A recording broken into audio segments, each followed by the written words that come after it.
Bonding in complex में बढ़ते हैं आगे और डिस्कस करते हैं क्रिस्टल फील्ड थ्योरी।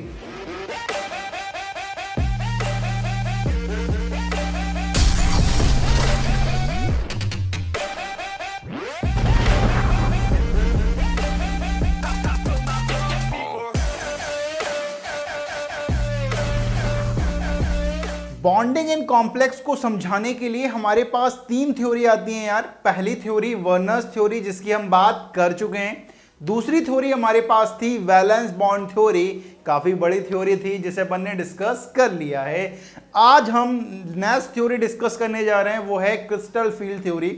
ये वीबीडी से थोड़ी एडवांस है, ठीक है, लेकिन ये पूरी सच्चाई बयां नहीं करती है, ये ध्यान रखना है। पूरी चीजों को एक्सप्लेन ये भी नहीं करती है। जब आप हायर क्लासेस में जाओगे, जब आप ग्रेजुएशन करोगे, जब आप मास्टर्स करोगे, तब आकर ऐसी ऐसी थ्योरी आएंगी जो आपको कॉम्प्लेक्स कंपाउंड की बॉन्डिंग को काफी अच्छे से समझा सकती हैं। लेकिन 12th के सिलेबस में सिर्फ हमारे पास तीन थ्योरी आती हैं, Werner's theory, valence bond theory and crystal field theory. आज हम क्रिस्टल फील्ड थ्योरी की बात करेंगे, जैसे हम सीएफटी के नाम से जानते हैं। इसके कुछ पॉइंट्स हैं, इसके कुछ पोस्टुलेट्स हैं।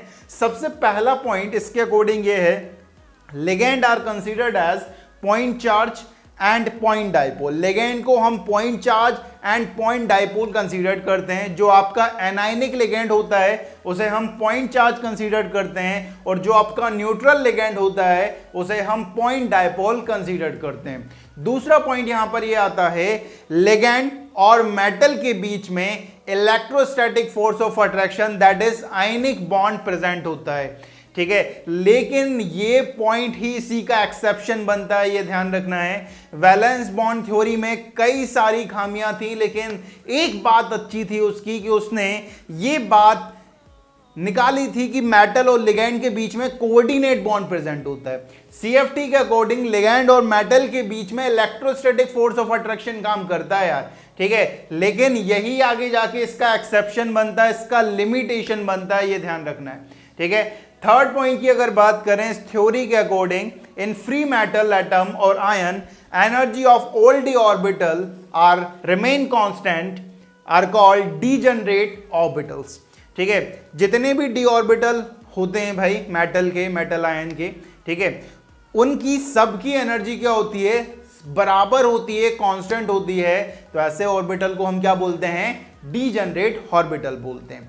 नेक्स्ट पॉइंट आता है, जब लिगेंड मेटल को स्पेरिकली सराउंड करता है तो ये जो डी ऑर्बिटल है इनकी एनर्जी क्या हो जाती है, बढ़ जाती है, ठीक है। डीजनरेसी ऑफ ऑर्बिटल क्या हो जाती है, बढ़ जाती है। और ये जो ऑर्बिटल है ना वो दो पार्ट में टूट जाते हैं। डी ऑर्बिटल टोटल 5 होते हैं हमारे पास, डी शेप शेल में 5 ऑर्बिटल होते हैं, ठीक है। अब वो क्या होते हैं, स्प्लिट हो जाते हैं दो पार्ट में, एक ईजी ऑर्बिटल और दूसरा T2G ऑर्बिटल, ठीक है। ईजी ऑर्बिटल मतलब कौन से भाई, दो ऑर्बिटल dx² y² dz², और T2G मतलब 3 ऑर्बिटल dxy dyz और dxz, ठीक है। तो यहां पर जैसे ही लिगेंड मेटल को स्पेरिकली सराउंड करता है, जो ऑर्बिटल हैं उनकी एनर्जी बढ़ती है, और उनकी एनर्जी बढ़ने के साथ साथ वो ऑर्बिटल दो पार्ट में टूट जाते हैं, Eg एंड T2G ऑर्बिटल्स में। नेक्स्ट और लास्ट पोस्टुलेट इसका आता है, the energy gap between Eg and T2G orbital is called crystal field splitting energy which is represented by delta, ठीक है। जो Eg और T2G में एनर्जी का जो गैप है उसे हम क्या बोलते हैं, क्रिस्टल फील्ड स्प्लिटिंग एनर्जी, जिसे हम डेल्टा से रिप्रेजेंट करते हैं। अब ये किस तरह की स्प्लिटिंग होती है, ऑक्टाहेड्रल में अलग होती है, टेट्राहेड्रल में अलग होती है, इसकी हम बात करेंगे। लेकिन ये टोटल 5 पॉइंट हैं क्रिस्टल फील्ड थ्योरी के। अब ये किस तरह से मेटल, लिगेंड मेटल को सराउंड करता है, किस तरह से degeneracy of orbital lifted up होती है, किस तरह से ये ऑर्बिटल ब्रेक होते हैं दो में, उसकी हम बात करने वाले हैं। लेकिन इससे पहले ले लो आप इसका स्क्रीनशॉट।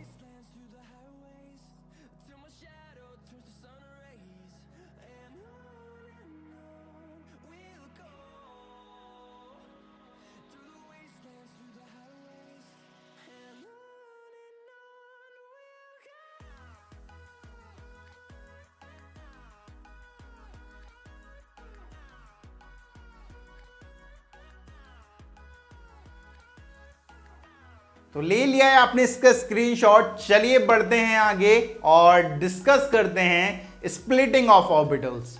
नेक्स्ट हमारे पास आ रहा है स्प्लिटिंग की। स्प्लिटिंग किस तरह से होती है। सबसे पहले हम स्प्लिटिंग पढ़ेंगे ऑक्टाहेड्रल सिमेट्री में कि ऑक्टाहेड्रल सिमेट्री में किस तरह की स्प्लिटिंग होती है। यहां पर स्प्लिटिंग को समझना, यहां पर मैंने एक एनर्जी लेवल डायग्राम बनाया हुआ है। यहां पर ये डी ऑर्बिटल है 1 2 3 4 5 5 डी ऑर्बिटल है, ठीक है।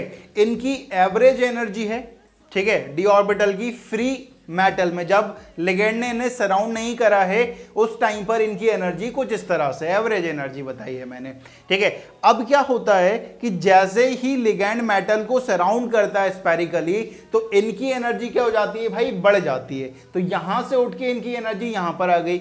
ये क्या है, average energy of D orbital when ligand surround metal spherically. जब लिगेंड ने मेटल को स्पेरिकली सराउंड करा तो इन डी ऑर्बिटल की क्या हुई, एनर्जी बढ़ गई, लिफ्टेड अप हो गया, ठीक है। और यहां पर इनकी एनर्जी आ गई और लेकिन यहां पर आकर रुकी नहीं।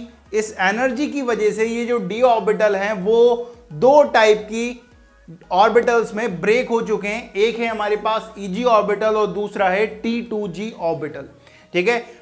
ईजी ऑर्बिटल की एनर्जी क्या होती है, ज्यादा होती है T2G ऑर्बिटल से। लेकिन ऐसा क्यों हो रहा है इसकी हम बात करेंगे, ठीक है। तो सबसे पहला पॉइंट ये आता है कि ईजी ऑर्बिटल, ठीक है, ईजी ऑर्बिटल कौन से होते हैं, dx square y square dz square present along the axis and T2G orbital that is dxy dyz and dxz present between the axis. आप सब जानते होंगे आपके पास 5 ऑर्बिटल होते हैं डी सब शेल में, ठीक है। कौन कौन से होते हैं, dxy dyz dxz dx square y square and dz square. इनमें से dx square y square and dz square हमारे ईजी ऑर्बिटल होते हैं। इनके जो लोब प्रेजेंट होते हैं वो अलोंग द एक्सिस प्रेजेंट होते हैं और जो हमारे T2G ऑर्बिटल होते हैं that is dxy dyz and dxz, इनके जो लोब होते हैं वो बिटवीन द एक्सिस प्रेजेंट होते हैं। ये हमें ध्यान रखना है। दूसरा पॉइंट ये आता है कि जो लिगेंड होता है वो मेटल को अलोंग द एक्सिस अप्रोच करता है, ठीक है। लिगेंड जो है वो मेटल को अलोंग द एक्सिस अप्रोच करता है और अलोंग द एक्सिस हमारे कौन से ऑर्बिटल प्रेजेंट हैं, ईजी ऑर्बिटल प्रेजेंट है। T2G ऑर्बिटल तो बिटवीन द एक्सिस प्रेजेंट है। तो लिगेंड जब एक्सिस के अलोंग ऑर्बिटल को अप्रोच करता है तो ईजी ऑर्बिटल के साथ ज्यादा इंटरेक्शन करता है और ज्यादा इंटरेक्शन के कारण वो ईजी ऑर्बिटल को ज्यादा रिपल करता है और ज्यादा रिपल करेगा तो उनकी एनर्जी क्या होती है, बढ़ जाती है और उनकी एनर्जी 0.6 डेल्टा ओ से बढ़ जाती है। डेल्टा ओ मतलब crystal field splitting energy in octahedral symmetry, ठीक है। ईजी और T2G में जो गैप होता है उसे हम क्या बोलते हैं, क्रिस्टल फील्ड स्प्लिटिंग एनर्जी। जैसे ही लिगेंड मेटल को सराउंड करता है तो जो डी ऑर्बिटल हैं वो ईजी और T2G ऑर्बिटल में ब्रेक हो जाते हैं और ईजी और T2G ऑर्बिटल के बीच का जो गैप आता है उसे हम क्या बोलते हैं, क्रिस्टल फील्ड स्प्लिटिंग एनर्जी। ये ऑक्टाहेड्रल सिमेट्री में हो रही है इसलिए डेल्टा ओ रख दिया मैंने नाम इसका, ठीक है। अब हमको ये समझना है कि ईजी ही ऊपर क्यों गया, ईजी की एनर्जी क्यों बढ़ी, ईजी नीचे क्यों नहीं गया, क्योंकि ऑक्टाहेड्रल सिमेट्री में जो लिगेंड होता है वो ऑर्बिटल को अलोंग द एक्सिस अप्रोच करता है और अलोंग द एक्सिस हमारे ईजी ऑर्बिटल प्रेजेंट होते हैं जो लिगेंड के साथ ज्यादा इंटरेक्शन करते हैं और लिगेंड के साथ ज्यादा इंटरेक्शन करेगा तो लिगेंड इनको क्या करता है, रिपल करता है, जिसकी वजह से इनकी जो एनर्जी होती है वो 0.6 डेल्टा ओ से क्या हो जाती है, बढ़ जाती है, ठीक है। अब बात आती है T2G ऑर्बिटल नीचे क्यों गए। T2G ऑर्बिटल जो होते हैं भाई वो बिटवीन द एक्सिस प्रेजेंट होते हैं लेकिन लिगेंड ऑर्बिटल को कहां से अप्रोच कर रहा है, एक्सिस के अलोंग अप्रोच कर रहा है, जिसकी वजह से T2G ऑर्बिटल लिगेंड के साथ कम इंटरेक्शन करते हैं। अगर कम इंटरेक्शन कर रहे हैं तो लिगेंड इनको कम रिपल करता है और कम रिपल करेगा तो इनकी जो एनर्जी है वो 0.4 डेल्टा ओ से क्या हो जाती है, कम हो जाती है। पहले इन सब की एनर्जी इतनी थी, ईजी और T2G दोनों की इतनी थी, लेकिन जैसे ही लिगेंड ने मेटल को सराउंड करा तो ईजी की एनर्जी बढ़ गई और T2G की एनर्जी कम हो गई है। बस हमें यह ध्यान रखना है कि यहां पर ऑक्टाहेड्रल सिमेट्री में जो लिगेंड है वो ऑर्बिटल को अप्रोच करता है अलोंग द एक्सिस और हमें दूसरी बात ये याद रखना है, जो Eg ऑर्बिटल प्रेजेंट होते हैं वो अलोंग द एक्सिस प्रेजेंट होते हैं, और जो T2g ऑर्बिटल प्रेजेंट होते हैं वो बिटवीन द एक्सिस प्रेजेंट होते हैं। अगर Eg orbital along the axis present हैं तो ये ज्यादा इंटरेक्ट करेंगे, और ज्यादा इंटरेक्ट करेंगे तो ज्यादा रिपल होंगे, और ज्यादा रिपल होंगे तो इनकी एनर्जी 0.6 डेल्टा ओ से बढ़ जाएगी। T2g orbital between the axis present हैं, और बिटवीन द एक्सिस प्रेजेंट हैं तो कम इंटरेक्शन कर रहे हैं, कम इंटरेक्शन कर रहे हैं तो कम रिपल होंगे, और कम रिपल होंगे तो इनकी एनर्जी 0.4 डेल्टा ओ से क्या हो जाएगी, कम हो जाएगी। ठीक है, यहां तक कि हम स्प्लिटिंग पर बात कर चुके हैं। अब इसे अपन समझ सकते हैं कि ये स्प्लिटिंग एक्चुअल में हो क्यों रही है। सबसे पहला पॉइंट तो यही आता है कि ये इस तरह से स्प्लिटिंग क्यों हो रही है। ठीक है, स्प्लिटिंग इसलिए हो रही है क्योंकि अनइक्वल रिपल्शन बाय लिगेंड। ठीक है, रिपल्शन Eg ऑर्बिटल जो लिगेंड है वो Eg ऑर्बिटल को ज्यादा रिपल कर रहा है और T2g ऑर्बिटल को कम रिपल कर रहा है, जिसकी वजह से स्प्लिटिंग हो रही है। तो यहां पर जो स्प्लिटिंग हो रही है is because of unequal repulsion by ligand. Ligand के अनइक्वल रिपल्शन के कारण यहां पर स्प्लिटिंग देखी जाती है। ठीक है, यहां पर अपन समझ सकते हैं जैसे कि यहां पर हमारे पास जो ब्लू से बनाए हुए हैं वो हमारे T2g ऑर्बिटल हैं। ठीक है, T2g ऑर्बिटल क्या होते हैं भाई, T2g ऑर्बिटल हमारे बिटवीन द एक्सिस प्रेजेंट होते हैं। ठीक है, और यहां पर अगर मैं बात करूं तो हमारे जो Eg ऑर्बिटल प्रेजेंट है वो अलोंग द एक्सिस प्रेजेंट है, और अलोंग द एक्सिस प्रेजेंट है तो लिगेंड भी वहीं से अप्रोच कर रहा है, और लिगेंड ज्यादा अप्रोच करेगा तो इनसे ज्यादा इंटरेक्ट करेगा, और ज्यादा इंटरेक्ट करेगा तो इनकी एनर्जी क्या हो जाएगी, बढ़ जाएगी 0.6 डेल्टा ओ से। इनके साथ लेस इंटरेक्ट करने वाला है और लेस इंटरेक्ट करेगा T2g से, तो इनकी एनर्जी 0.4 डेल्टा ओ से क्या हो जाएगी, कम होने वाली है। ठीक है, अब यहां पर एक बात और समझना। ठीक है, एक नोट आता है बहुत इंपॉर्टेंट पॉइंट, क्या है कि in presence of strong ligand interaction with metal orbital is more where delta o become greater compare to weak ligand. अब यहां पर समझना है कि जब स्ट्रॉन्ग लिगेंड, ठीक है, स्ट्रॉन्ग लिगेंड ऑर्बिटल को अप्रोच करेगा, ठीक है, ये जो गैप है ना, ये जो गैप है क्रिस्टल फील्ड स्प्लिटिंग एनर्जी का जो गैप है, जब स्ट्रॉन्ग लिगेंड मेटल को अप्रोच करेगा तो ये गैप ज्यादा होगा, और जब वीक लिगेंड मेटल को अप्रोच करेगा तो ये जो गैप है एनर्जी का, दैट इज Eg और T2g में जो गैप है वो क्या होगा, कम होगा। ये ध्यान रखेंगे। ठीक है, ये बात हुई हमारे स्प्लिटिंग की कि स्प्लिटिंग किस तरह से होती है, क्यों होती है, Eg ऊपर क्यों आता है, T2g नीचे क्यों जाता है भाई। ठीक है, इन सब की बात अपन कर चुके हैं। जल्दी से लो आप इसका स्क्रीनशॉट।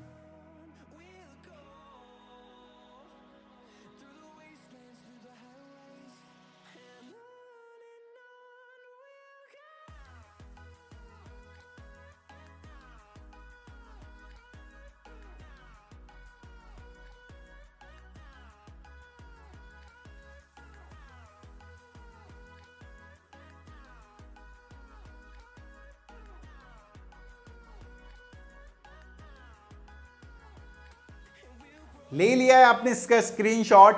चलिए बढ़ते हैं आगे और डिस्कस करते हैं कुछ और पॉइंट्स। नोट की बात कर ली है। नोट में ये लिखा था कि जब स्ट्रॉन्ग लिगेंड मेटल को अप्रोच करता है तो उसकी वजह से जो एनर्जी का गैप आता है Eg और T2g में वो बहुत ज़्यादा आता है। जब वीक लिगेंड मेटल को अप्रोच करेगा तो जो एनर्जी का गैप आता है वो बहुत कम आता है। ठीक है, कुछ इस तरह से अपन समझ सकते हैं, जैसे हमारे पास ये 3D है।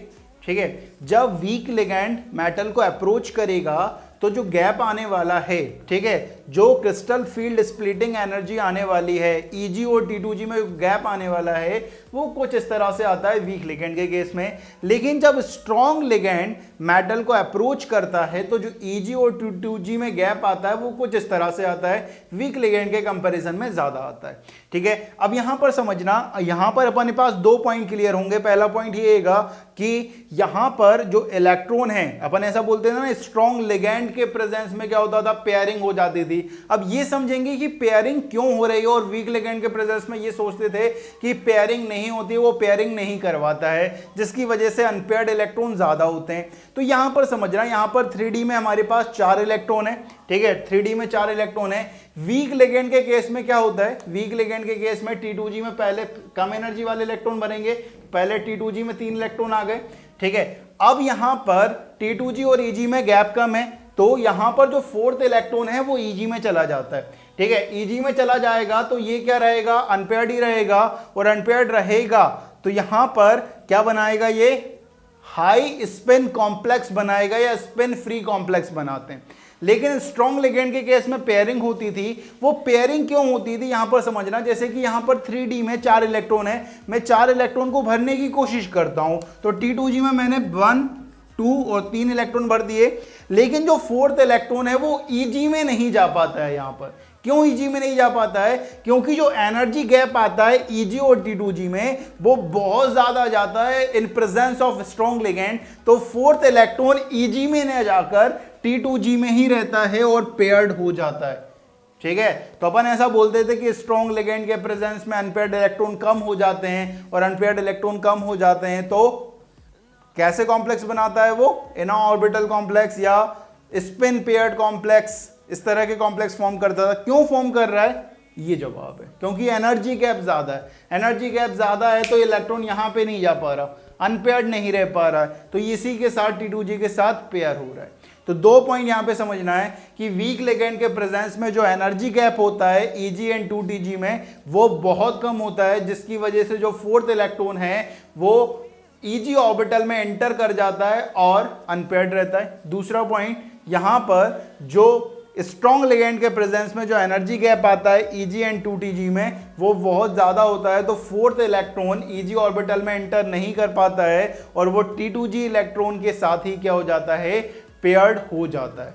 ठीक है, जैसा अपन बोलते थे ना कि VBT में अपन ने यही बोला था डायरेक्ट कि स्ट्रॉन्ग लिगेंड के प्रेजेंस में पेयरिंग हो जाती थी और वीक लिगेंड के प्रेजेंस में पेयरिंग नहीं होती थी। क्यों नहीं होती थी, इसका जवाब CFT ने दिया। ठीक है, मतलब CFT आपके बहुत सारे कंफ्यूजन को दूर करेगी, लेकिन ये परफेक्ट नहीं है, ये भी समझ लो कि ये थ्योरी जो है CFT वो परफेक्ट नहीं है। ठीक है, इसके आगे जब पढ़ोगे तो और भी थ्योरीज आती हैं जो बॉन्डिंग इन कॉम्प्लेक्स को बहुत अच्छे से समझाने की कोशिश करती हैं। ठीक है, तो आप जल्दी से लो इसका स्क्रीनशॉट।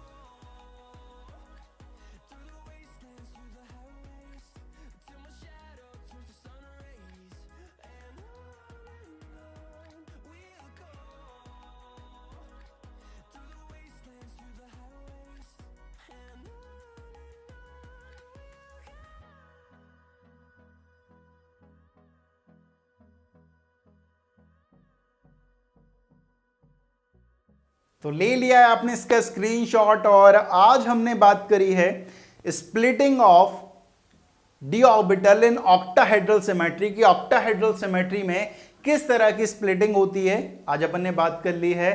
तो इस वीडियो में बाबा जी की तरफ से इतना ही। जय हो।